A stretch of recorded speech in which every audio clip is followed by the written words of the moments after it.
Hey, class. Okay, so how does this apply to health? Our goals can be physical, mental, social, financial.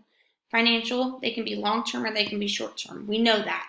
Okay, so when we're thinking about health, I want you guys to think about our nutrition, our fitness, and lifestyle. So lifestyle would be sleeping, the things we're going out and doing on the weekends, our social work.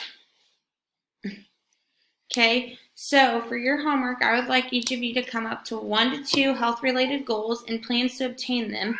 Okay, make sure they're measurable, follow your SMART guidelines, and these are categories that I would like you to think about reaching by spring break. I think that would be a good timely position. Okay, so go ahead and do that. I'll give you a couple days to do that, and we'll come back and discuss on Wednesday. Sounds good? All right. Thanks, guys.